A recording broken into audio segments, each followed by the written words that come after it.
بسم اللہ الرحمن الرحیم۔ السلام علیکم۔ یہ ایک حقیقی واقعہ ہے، اس لیے ہر انسان لازمی پڑھے۔ وہ خود ایک اعلیٰ عہدے پر فائز سرکاری ملازم تھا۔ اس کے 3 بیٹے تھے، تینوں سونے کا چمچ منہ میں لیے پیدا ہوئے اور شاہانہ زندگی گزرتی رہی۔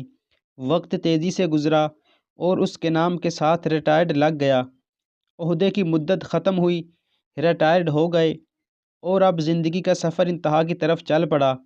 بیٹوں نے باپ کے عہدے سے خوب لطف اٹھایا۔ کہتے تھے، ہمیں کیا فکر ہے، ہمارا باپ 22ویں گریڈ کا افسر ہے، ہمارے کام خود بخود بنیں گے اور بنتے بھی رہے۔ ایک ٹیلی فون کال پر سب کچھ قدموں میں حاضر ہو جاتا۔ پھر وہ دن آ گیا جب بیٹے یہ بھول گئے کہ یہ وہی باپ ہے جس کے نام و عہدے کی وجہ سے لوگ ہمیں سر کہتے تھے۔ باپ کسی بیماری کی وجہ سے چلنے پھرنے اور بولنے سے معذور ہو گیا۔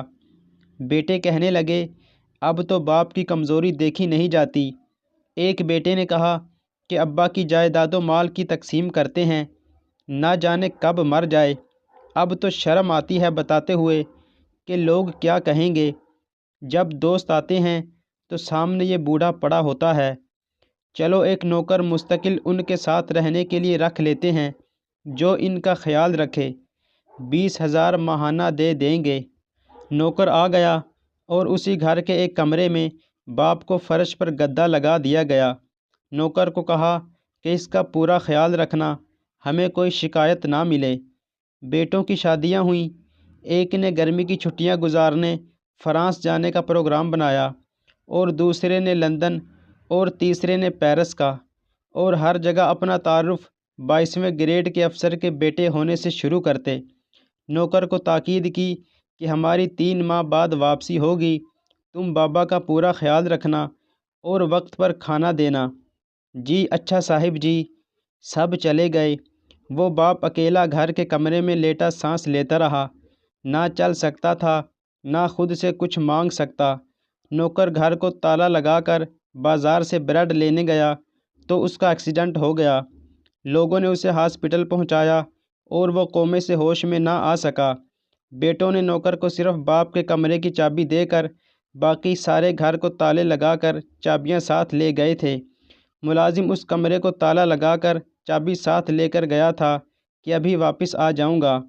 اب بوڑھا ریٹائرڈ سرکاری افسر کمرے میں لاک ہو چکا تھا اور وہ چل پھر بھی نہیں سکتا تھا، کسی کو آواز بھی نہیں دے سکتا تھا۔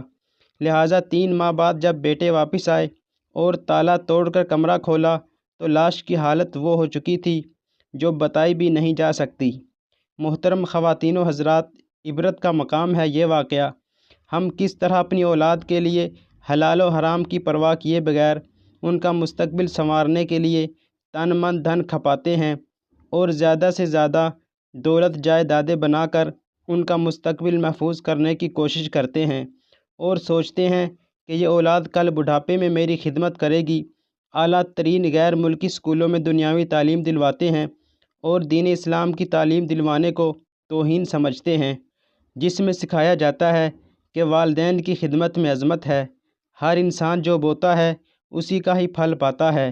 ہمیں بھی سوچنے سمجھنے کی اشد ضرورت ہے کہ ہم اپنی اولاد کو کیا تعلیم دلوا رہے ہیں، کہیں ہمارا حال بھی ایسا تو نہیں ہونے والا۔